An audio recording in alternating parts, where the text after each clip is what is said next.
Assalamualaikum warahmatullahi wabarakatuh. Halo semuanya, perkenalkan kami dari tim Pick Art. Kembali lagi di podcast Sempati bersama saya Alifia Faiza dari 9C dan saya Mutiara Cinta Ayu Raisa dari kelas 9H. Di sini kami sudah bersama Bu Dokter Bu Dokter Ratnasari dan Pak Nur Eko selaku guru BK di sekolah kami SMP Negeri 43 Surabaya, dan kami juga sudah bersama tim Pick Art di sebelah sana. Oke, jadi kita di sini mau ngapain, Cin? Kita mau ngobrol sih ya, mau tanya-tanya juga yang kami belum tahu ke Dokter Ratna dan Pak Nur Eko juga. Jadi ini bisa dimulai ya pertanyaannya. Ya, kita kan masih masih baru belajar gitu ya dokter, masih awam sekali sama pendidikan seks. Nah, kalau menurut dokter, pendidikan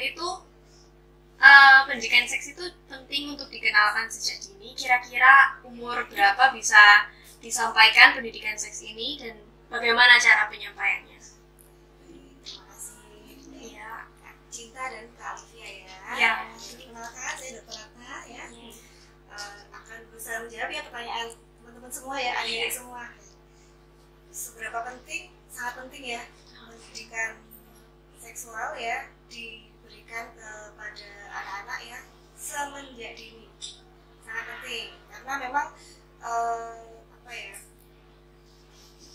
dengan tahu pendidikan seksual kemudian kita akan bisa tahu juga pastinya ya untuk menjaga kesehatan reproduksi kita seperti itu, sehingga kita juga bisa menjaga diri kita sendiri ya, menyayangi diri kita sendiri ya. Lalu mulai kapan? Nah, itu sejak dini biasanya mulai dari usia 0 sampai 3 tahun tuh biasanya kan orang tua kita sudah mengajari ya. Ayo kalau misalkan ke toilet nih, nah ini toiletnya anak perempuan, ini toiletnya anak laki-laki, itu sudah dari hal kecil mungkin seperti itu. Nanti seiring bertambah usia pasti beda lagi kan. Iya.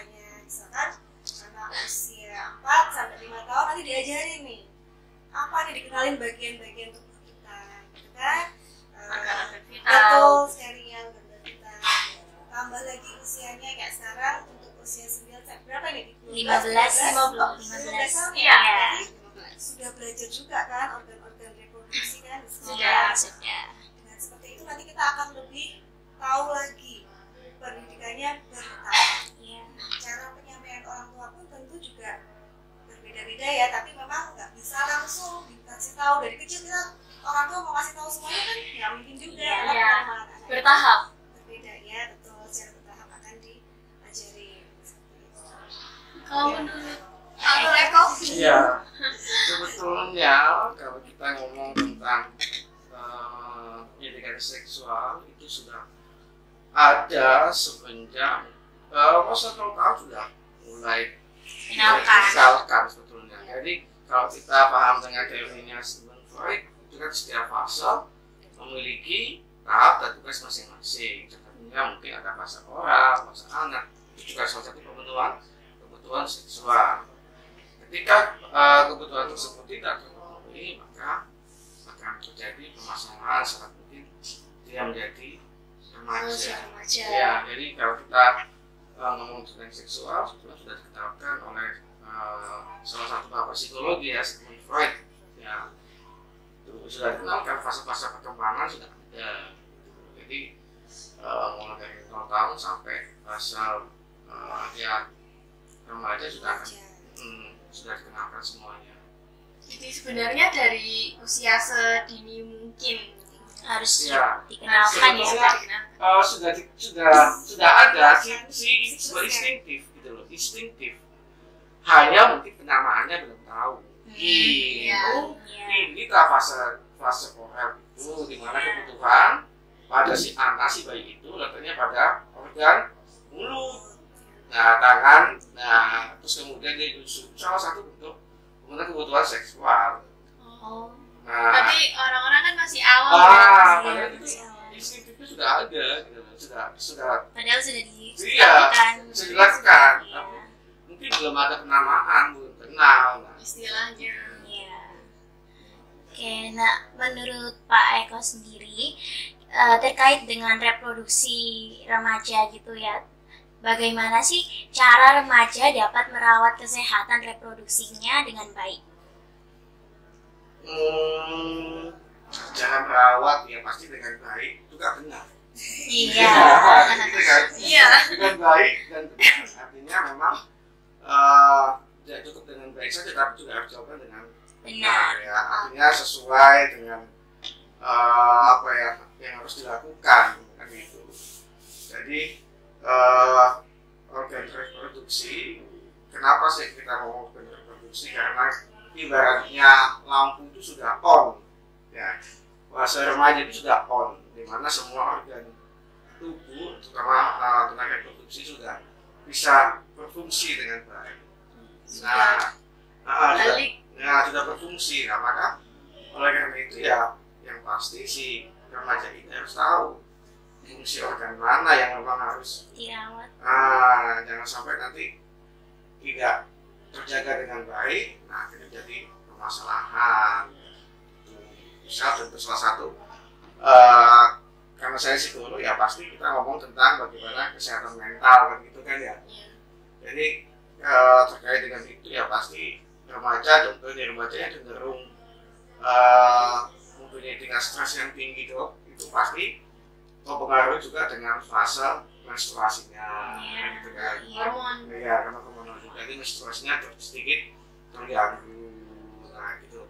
Lalu juga terkadang juga misal contoh nih, kok mulai tumbuh ya, gitu ya. Iya. Dan wajar Perubahan. itu juga salah satunya. Perubahan baru di tubuh kita ya. Iya. Kalau misalnya nggak tahu bisa Iya, Ya, konsultasi. kalau memang ragu atau ingin ngobrol, ya pasti bisa mungkin dengan ahlinya ya, jangan katanya. Iya, katanya. temennya Iya. tahu Iya. Terus Jangan tanya katanya, oh katanya ini loh, katanya itu loh, jangan katanya. Jadi cari tanya yang lebih tahu. dari faktanya, Iya. faktanya bagaimana ya. Fakta itu siapa ya, pasti yang expert di bidangnya. Iya. Kalau menurut dokter sendiri gimana? kalau berhubungan dengan kesehatan tentunya kan pastinya dengan kebersihan juga ya. Iya. Misalkan ini kalau yang putri ini kan sudah pada ngerti semua ya. Menstruasi. Iya. Ya, menstruasinya. Kita tahu ya. Misalkan kita kalau sedang menstruasi ya, kalau untuk yang putri harus apa nih, rajin kan Membersihkan. Iya. Terus kalau enggak pun kita tetap harus jaga kebersihan diri, terutama kan sudah bertambah umur ya, seperti tadi ya Bapak ya, mental stres, jadi kita juga produksi keringat juga bisa berlebih. Akhirnya kalau berlebih kita harus mandi atau apa, Iya. bakterinya kan pasti juga banyak Iya, kan. benar. Kita harus rajin bersihkan badan, mandi, terus ganti pakaian dalam ya. Paling enggak Iya. 2 kali sehari ya, paling Harus minimal rajin. itu minimal. Iya. Nah, seperti itu. Biar selalu terjaga kebersihan dan benar. Seperti itulah kurang lebihnya ya. Iya. Tadi kan Pak Nur Eko sempat bilang ya ada perubahan tubuh. Tubuh kita bisa tumbuh apa, terus habis itu suara udah semakin berbeda, ya kan? Kira-kira apa saja perubahan reproduksi yang umum terjadi pada remaja, mungkin bisa dikenalkan ke teman-teman semua? Organ pertumbuhan seksual itu kan bisa primer, bisa sekunder. Artinya tumbuh itu terkait dengan volume, ya ukuran ya. Tumbuh itu terkait dengan ukuran, volume.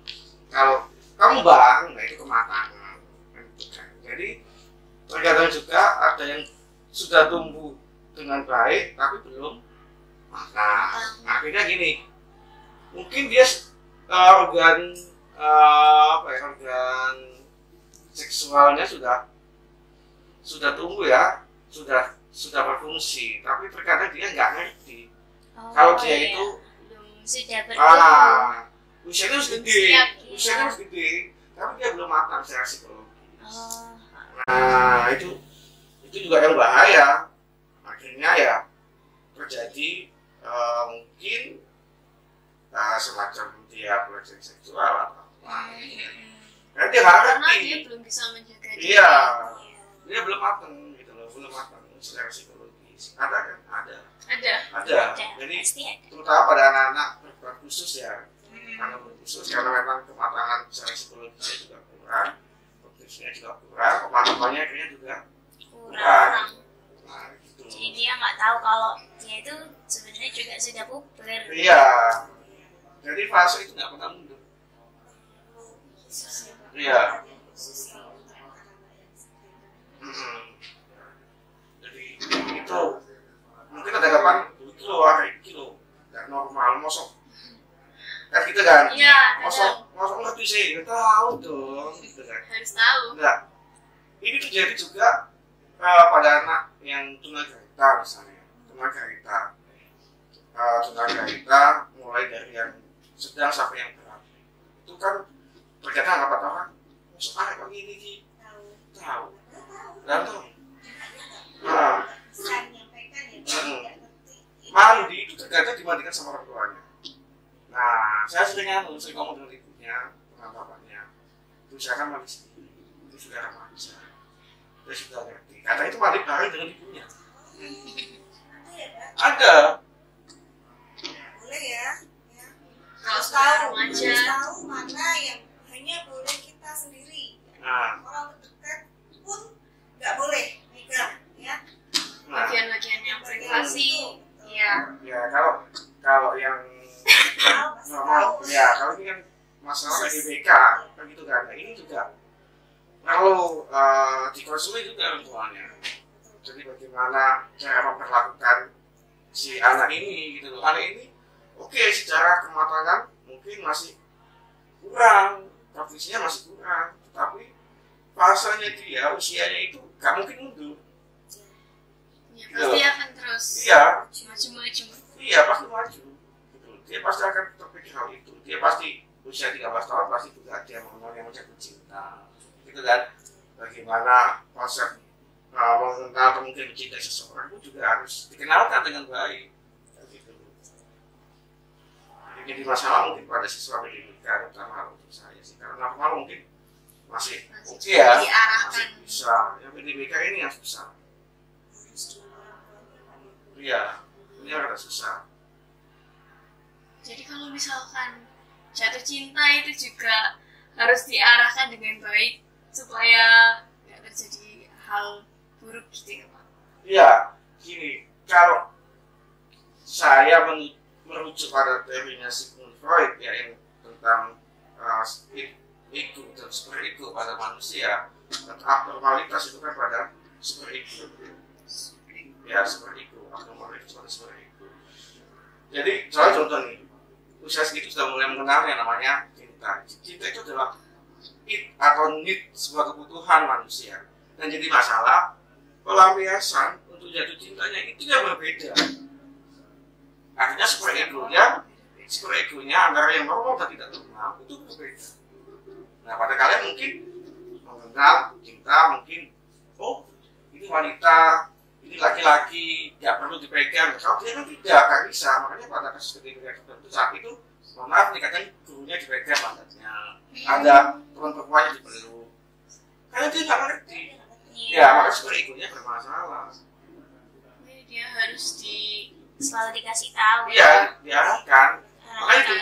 dia secara fisikal usia Bertumbuh. ya kan? Tapi secara Nah, masih perkembangannya dia tidak matang, makanya perlu diarahkan. Ini yang bahaya. Makanya remaja pun juga gitu. Remaja itu kan fase kanak-kanak dan peralihan. dewasa. Ini yang jadi masalah di situ. Ya, jadi di situ masalahnya. Dibilang anak-anak wis gede, dibilang wis gede kok sih. anak-anak. Anak-anak. Ini kan kadang juga bermasalah juga. Iya. Makanya kasus-kasus pelecehan seksual itu banyak pada kasus remaja. Pelajar. Iya. Iya, karena kurangnya pemahaman. Itu jadi di Sanjung Siki itu sudah kemana-mana, sudah Iya. cowok ganteng, apapun dikasih semuanya kan gitu kan. Iya. Karena masih belum tahu. awam-awam. cinta remaja, Iya. cinta monyet ceritanya. Iya. Kalau untuk Dokter Ratna sendiri gimana? Ya teknologinya sama sih, kan memang kalau perubahan itu kalau seperti pelajaran biologi ya, Iya, ada kan pelajaran. ya, kalau perempuan ya payudaranya membesar, Iya. menstruasi, Iya. kan, kulitnya jadi lebih halus ya kan, dan apa? Iya, mungkin. Iya dong. Kalau untuk laki-laki kan biasanya jangkung, Iya, Iya. suaranya ya, besar. soalnya seperti itu kan, tubuh rambut lah.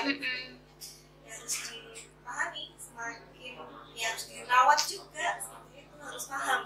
Ini kan kalau saya yang normalnya aja Iya. pakai. Kalau saya pada remaja pada umumnya itu aja sih. Iya, oke. Nah, dokter, kapan sih sebaiknya remaja bisa mulai berkonsultasi dengan spesialis kesehatan reproduksi? Oke, baik. Kalau mulai kapan sebenarnya tergantung kita sendiri ya. Kalau kita merasa ada yang aneh, ada yang nggak wajar, kita bisa kok langsung tanya, langsung konsultasi, tentunya dengan betul ya orang yang dipercaya dan yang tahu ya, Iya. teman sebaya ataupun yang sekedar googling gitu ya, Iya. jangan ya, pertama ya tentunya orang tua, atau kalau misalnya orang tua tidak bisa memberikan solusi, biasanya akan dibawa ke yang lebih spesialis lagi seperti itu. Kalau misalkan kalian sudah menstruasi nih, kok tiba-tiba lama nih kok nggak berhenti, nah itu bisa langsung diperiksakan ya. Iya. Sama dokter, Iya, iya. Karena sudah karena kalau udah lama nggak sih Ha-ha. siklusnya pada umumnya seperti itu sih kalau untuk yang putri ya. Kalau Iya. misalkan memang ada yang nggak nyaman dengan diri, namanya juga remaja lagi bergejolak, jadi Iya. kalau ada yang nggak nyaman pun boleh loh mau mengunjungi Aiko untuk konsultan. Oh, iya. Produknya itu juga boleh nih Pak. Boleh. Seperti itu. biar plong gitu ya, Ya, cerita, ke orang yang sharing. paham. Iya, benar. Jadi Gimana? Jadi kalau sekarang kan sudah banyak media-media itu yang memperkenalkan tentang reproduksi, jadi kayak edukasi.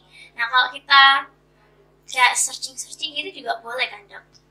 Ya boleh sih, tapi kan sumbernya harus dilihat lagi ya. Oh, Kan, iya. gitu kan. Kadang-kadang kan banyak juga kan influencer aja yang sekedar cerita seperti itu. Iya. Nah itu kan Kurang nggak akurat. betul. Kalau bisa sih yang lihat dulu backgroundnya apa, bionya. Mungkin kalau emang dokter atau mungkin psikolog masih oke lah ya. Iya.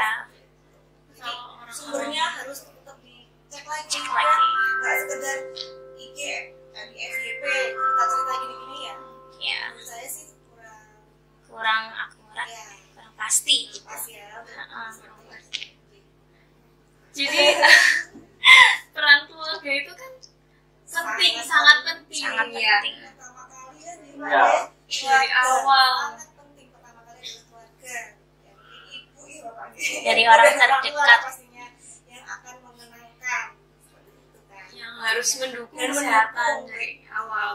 memang pada akhirnya nanti kalian kan juga akan menjadi ibu ya. Iya. Kalau kita sendiri sudah tahu kita sehat, nantinya ketika kita berkeluarga ya kok jauh banget Pak.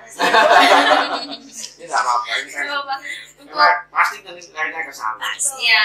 Nantinya ketika kita sehat, kita tahu, kita paham, nantinya kita juga akan bisa mendidik anak-anak kita kan seperti itu. Iya, Nantinya kan seperti itu. Makanya kita harus benar hati-hati dengan ya, diri kita. Pas jatuh cinta juga Baik. hati-hati ya. Iya. Jangan mudah di Betul. Kalau dari film.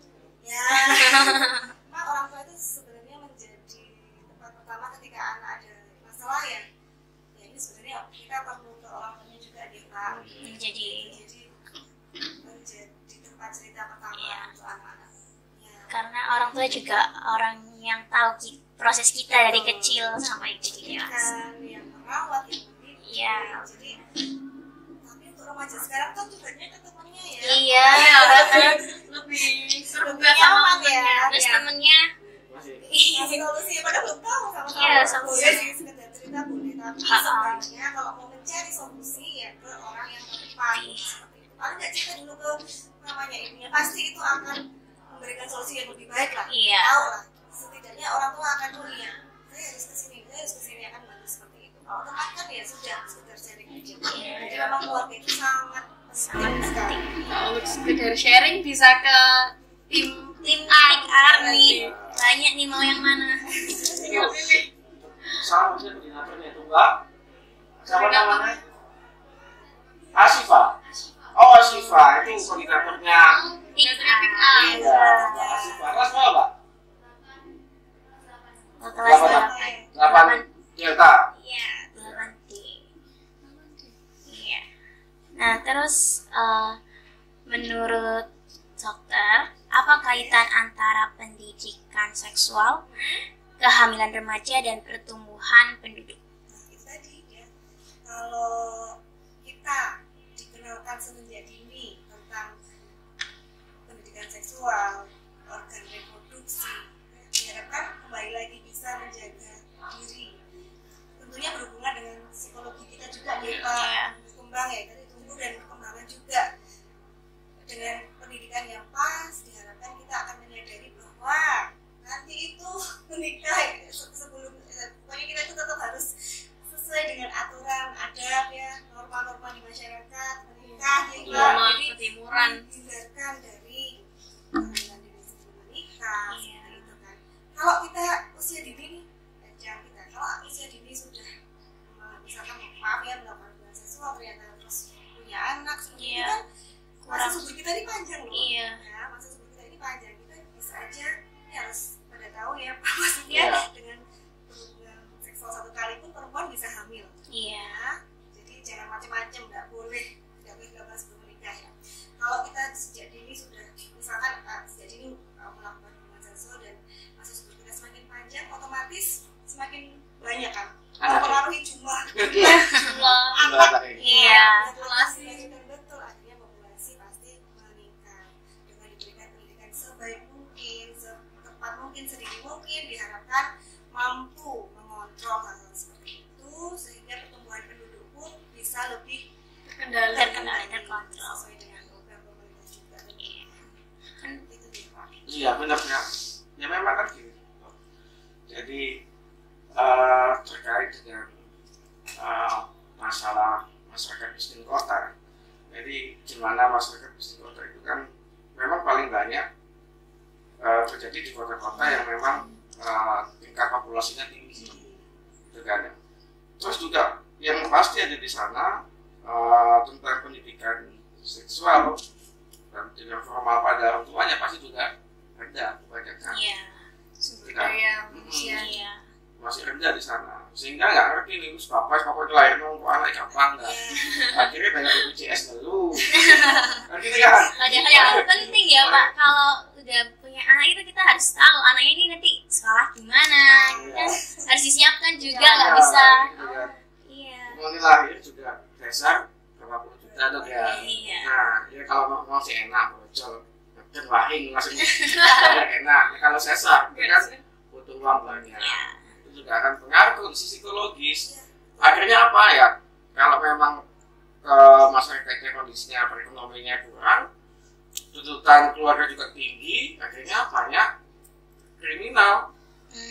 Kan gitu kan? Iya benar. Kasus-kasus lalu di Indomaret kenapa? Karena nggak bisa Beli susu beli susu anaknya. anaknya.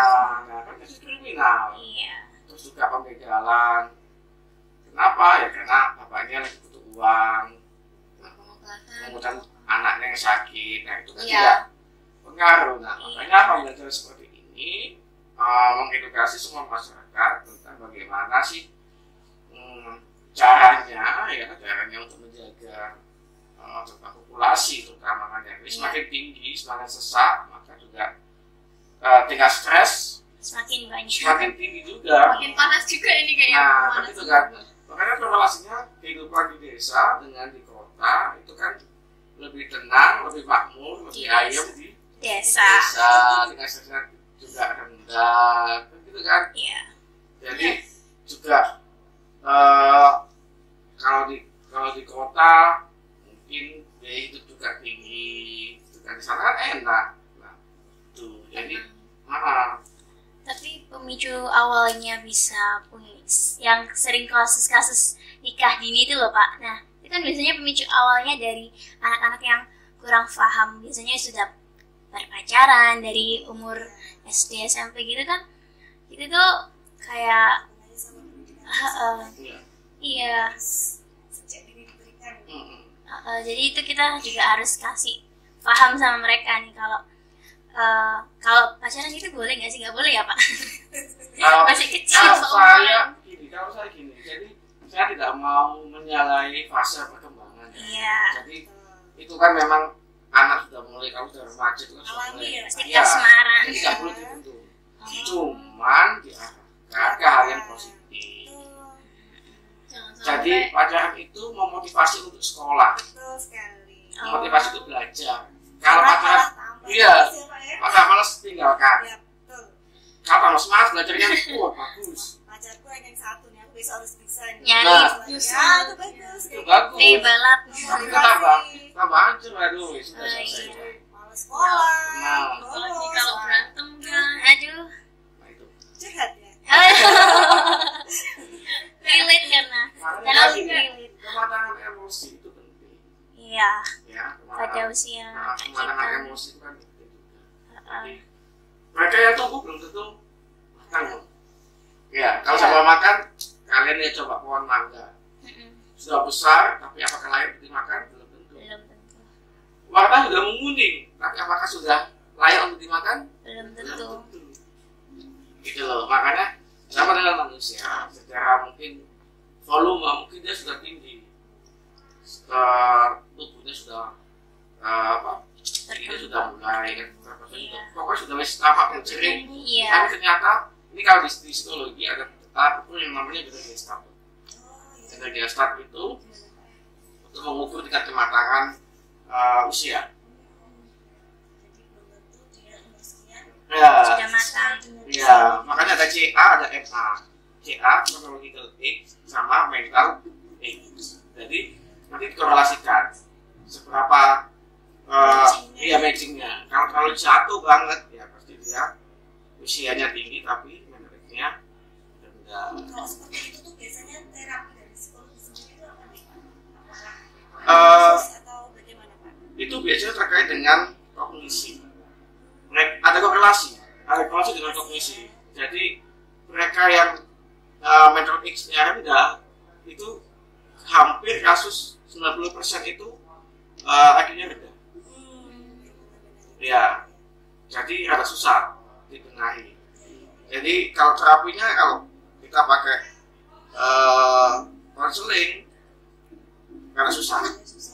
Ya, Hubungan sama soal ya susah. Yang ngomong nggak nyambung. Angel apa ya lebih sulit. Ngalor ngidul ya Pak. Ya, akhirnya yang paling benar kalau memang seperti itu ya behavior terapi untuk manusia. kalau Bimbingan terus, Pak. Iya. kan Pak Nur Eko kan guru BK di sekolah. Kalau untuk programnya sekolah sendiri gimana untuk membenahi pertumbuhan penduduk itu gimana kalau dari sekolah? Program sekolah mungkin diajarkan atau butuh penyuluhan ke siswa-siswi atau bagaimana? Ya, yang pasti di RPLBK itu ada, ya. RPLBK itu ada yang terintegrasi dengan SSK sekolah siaga kependudukan, itu ada RPLBK-nya, jadi tersinkron ya, terintegrate itu sudah dibuatkan. Tinggal bagaimana eksekusi untuk penyampaian materi itu kepada siswa. Sudah terintegrasi. Dikasih tahu sejak dini ya, Pak ya. Ya, Bahwasanya nanti apa tadi supaya nggak banyak penduduknya. ya itu sudah. Penting. Karena memang kan itu sangat pengaruh sekali mengajar di sekolah yang kawasan zonasinya itu padat penduduk dengan kawasan sekolah yang zonasinya penduduknya juga mayoritas rendah, itu sangat berbeda sekali. Karena Terutama penerimaannya atau ya pasti terkait dengan kasus di sekolahannya. Isi zonasi yang masyarakatnya, lingkungannya itu padat penduduk, pasti ruwet. SDM-nya juga kan. Iya, jadi kamar mandi aja nggak full, sak omah. Sekampung Iya, Kamar mandi rame. apalagi misalnya untuk dia saat PPDB ya, Iya. saat PPLS itu, saat PPDB itu, oh sampai dari mana? Oh aku mau gini, akhirnya kumpul lah, bertiga sendiri, bagus, wah, ya, gitu kan. Akhirnya nanti bareng-barengan mabek, sekolah. Pulang sekolahnya bareng. Kalau yang positif nggak masalah, yang negatif, nah akhirnya nongkrong di warung kopi. Ya, soalnya jadi. Nah, warung kopinya ternyata jualannya ada, macam-macam. Nah, itu. Ya. Iya. Kalau saya masih mah nggak yakin kalau di warung kopi belinya kerupuk. Saya yakin itu. Saya juga saya yakin belinya bagus-bagus. Ya. Di permen ya, Pak? Iya, saya yakin lah bagus. Nah, karena atau pasti dia menjadi contoh yang baik.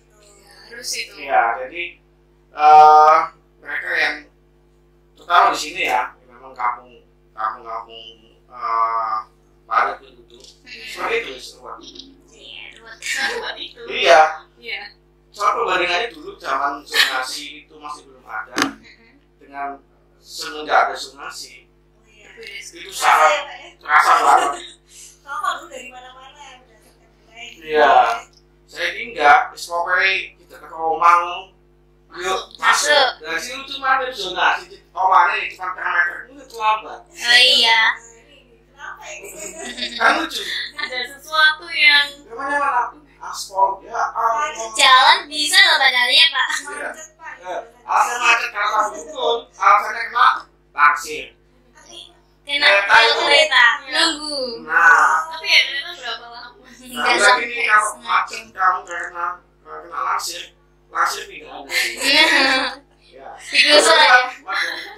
Lewat mana? Pas satu dia nulis. Iya, dalam lupa kamu, kocornya masih pukul. Lucu dari situ. Dulu nggak ada. Telat masuk punya jauh, itu pasti. Tapi saya nggak telat kemana? Sini. Karena gampangin, Pak. Nah, Merasa nanti kan perjalanannya Cuma deket. berapa menit sampai nggak bakal telat, tapi telat. yang kelas 8 G, kamu 8 G bukan? 9, Pak. Iya, saat kelas 8-nya 8H. 8H. Iya. Ada kelas 8 G, kamu 9 gitu loh. Udah. Pak, ketika ditanya alasannya itu, Pak. Ya bangunnya susah. Oh, ya berarti dari anaknya sendiri ya, Pak. Gitu kan. Jadi tidak ada relasi. Wis pokoknya rumah semenjak zonasi. Karena memang masyarakatnya apa ya, ngumpul-ngumpulan gitu kan, Iya. juga susah ya Bapak ya. Iya. Iya, dulu tuh enak bener. Saat Belum ada zonasi. di zonasi itu rambut-rambutannya gampang. Memang banyak sih kontranya zonasinya, apalagi kan banyak. Berapa? 50% Iya. zonasi kalau nggak salah kemarin. Zonasi plus putra warga tambah wis. Bisa warga. Banyak kontranya. Iya, banyak wis muncul wis. Nah, mau mandi kalau kamar mandi dulu itu gitu.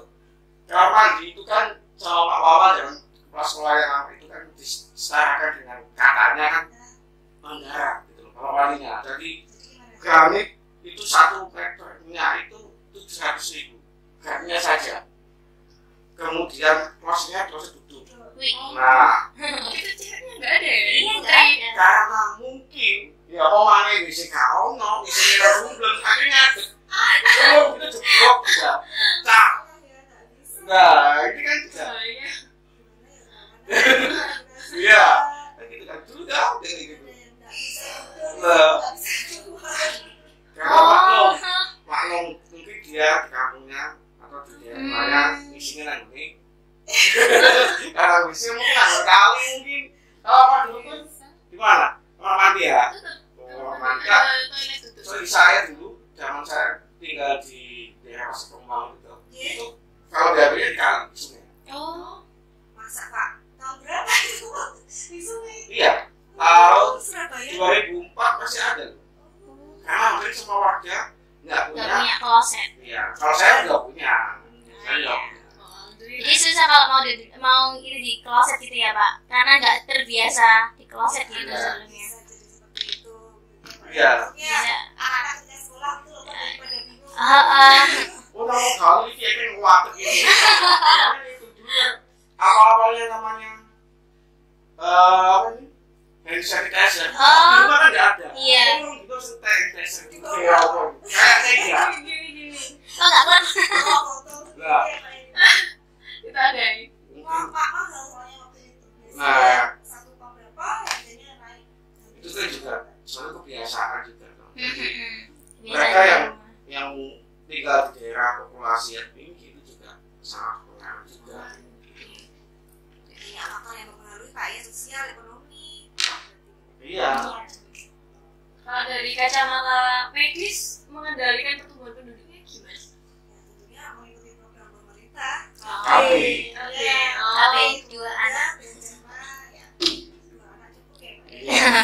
Karena anak itu butuh banyak usaha, biaya, Iya. tentunya ketika Persiapan. mempersiapkan kan. Jadi berhubungan sama kalau masih remaja punya baby itu kan Masih gemes ya. jadi itu kan belum Belum. juga ekonomi. mengontrol emosinya juga. Kalau anaknya tiba-tiba nangis, kamu nangis sih gitu kan. Aku anaknya apa? Iya. Salah satu kasus juga ada di baby blues itu. Oh iya, baby Nah, blues. itu nggak salah satunya penyebabnya karena masih Belum siap mental. Emosionalnya. Jadi Iya. itu salah satu penyebabnya yang si baby blues syndrome tadi. Jadi dari situ jadi muncul banyak kasus kayak yang kasus anaknya dibuang di tong sampah, Iya. di itu. Masih janin. Itu memang nyata adanya ya Pak. Iya. Jadi ya kalau belum siap mental itu memang ibu itu bisa membuang seperti itu ya Pak. Bisa. Saking Karena stres. memang merasa dia belum siap. Atau bahkan mas belum lahir udah diaborsi. Iya. Cuma kalau program pemerintah ini kan kita menghindarkan yang seperti itu ya. Artinya untuk keluarga yang tentunya untuk yang sudah menikah pastinya. Iya. Menjalankan kehamilan, menjaga kehamilan supaya enggak yang banyak Membludak banyak gitu. seperti itu. Iya. Kalau orang dulu kan banyak ya anaknya. Rezeki ya, Pak. Iya. Iya. Soalnya sawah ombo. Oh iya. Dibagi lagi ya mana si anaknya. Kalau sawahnya ombo, ayo li, wih harus diseletan, sing itu kan gitu Ya kan. itu rezeki yang dimaksud. Nah, Jadi saya kalau ini kan di sawah. Banyak anak banyak biaya sekarang. Iya. Tambah BPJS juga semakin mudah. Oh iya. Iya, seperti itu. Nah, gimana? Apa sih dampak medisnya dari kehamilan pada usia remaja terhadap kesehatan ibu dan bayi? Menurut dokter. Kehamilan usia remaja ini berpotensi untuk meninggalnya ibu dan bayi. Oh, Ya, oh. seperti itu. Ya biasanya kan memang itu berhubungan dengan kesiapan mental, emosi, sosial ekonomi. Kalau secara medis sendiri ya, kalau usia ibu ini masih muda ya, kayak mungkin sekitar 17 tahun. Iya. Ada juga kan. Ada. Itu biasanya bayinya ini prematur. Kalau Mm-mm. tidak seperti prematur tuh belum siap lahir tapi dia sudah lahir. Lahir 16 duluan. Lahir seperti itu. 8 bulan. Ya, atau berat bayi lahir rendah. Jadi normalnya bayi itu kan minimal 2,5 lah ya, 2 sampai 2,5 Iya. kilo ya kita lahir. Nah itu bisa di bawah 2 kilo berat bayi lahir rendah. Padahal udah 9 bulan. Cuma karena mungkin yang masih muda, nggak siap mental, gizi yang masih Gizi belum- buruk buat anaknya. gizi. Namanya juga masih muda. Nah, Iya. masih muda itu biasanya masih memikirkan dirinya sendiri. Iya. Nggak memikirkan, oh iya aku ini sudah Jadi, mengandung, jadi ibu, ada makhluk yang harus Dirawat. dirawat. Nah, seperti itu. Hanya memikirkan dirinya sendiri. Masih muda itu biasanya seperti itu kan. Itu Iya. akhirnya bayinya berat bayi lahir rendah. Nah, akhirnya bisa ada juga yang menyebabkan perdarahan pada saat melahirkan. Iya, Sehingga perdarahan. ibu dan janinnya bisa meninggal. Kalau secara medis sih seperti itu. Saya tonton di itu film Dua Dua Garis Garis Biru itu kan ratingnya 13 plus ya, bisa Ya, ditonton betul. usia SMP, SMA bisa Iya. nonton. Itu karakter Dara yang Iya. hamil dan melahirkan itu Usia usianya berapa dia? 17. 17 ya. Itu Soalnya di akhir dia tuh pendarahan, setelah itu dia akhirnya operasi pengangkatan rahim. Jadi dia sudah punya Nggak bisa nggak punya. bisa Iya. punya anak lagi. Betul. Kan Separah itu berarti. Iya. Betul. Karena juga bisa perdarahan harus dihentikan.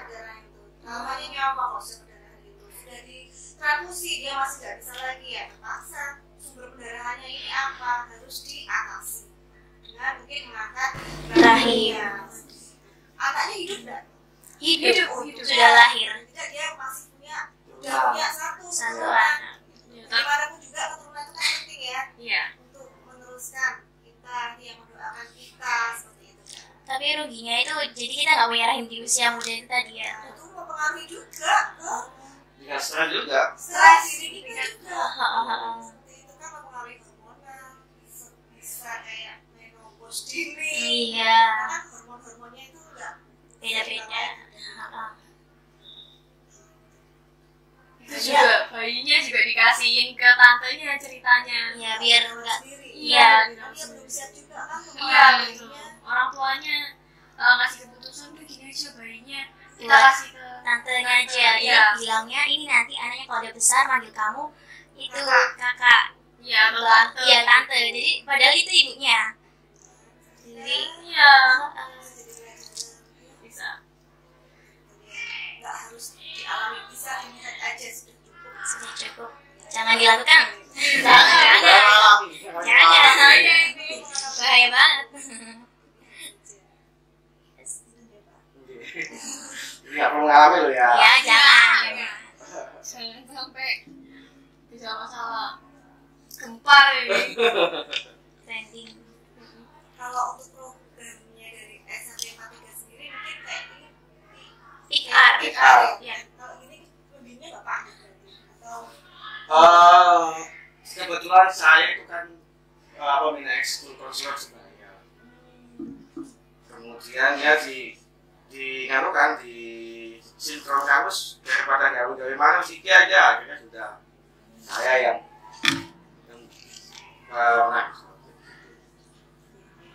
ada ya Pak tapi sosialisasi ke anak-anak Iya. masalah-masalah seperti ini. Iya, ya pasti ada. Bagi dari program bebas, seksual Indonesia aja, seperti itu pasti ada ya. Iya pasti. Karena memang kan di RPLBK itu sudah terintegrasi. Jadi kan memang sudah disetting. Kayak ini kan untuk membantu orang tua yang mungkin kayak kurang punya waktu untuk anaknya, ya kan kita nggak bisa menjudge orang tua seharusnya seperti itu. Iya. Karena kan kondisi masing-masing orang. Ya mungkin yang anak-anaknya lebih terbuka ke gurunya. Jadi bisa ya kadang-kadang anak saya aja kalau saya kasih obat aja kayak nggak percaya. Anda sendiri berdiri sendiri. Karena ya udah kan jadi sebagai orang tua nih Pak. Beda lagi kalau dikasih tahu sama teman saya yang lain gitu lain mungkin lebih percaya lagi. Misalkan seperti itu nih Pak. Jadi mungkin guru-guru itu sangat diperlukan perannya untuk Anak-anak. Cukup berpengaruh. Nah, mungkin sudah sekian deh perbincangan kita pada pagi hari ini. bermanfaat ya. Iya, amin. Terima kasih. Iya, amin. Dan ke teman-teman yang lain ya. Para sahabat sempati dan teman-teman TIK ini pasti sudah harus paham dong ya dari yang kita bahas lagi pada pagi hari ini. Terima kasih Bu Dokter. Terima kasih karena Terima kasih Pak Eko, dokter. Ya, mungkin pertemuan kita cukup sekian ya. Sampai ketemu di Podcast Sempati selanjutnya bersama saya Alivia dan saya Cinta. pamit undur diri. Wassalamualaikum warahmatullahi wabarakatuh.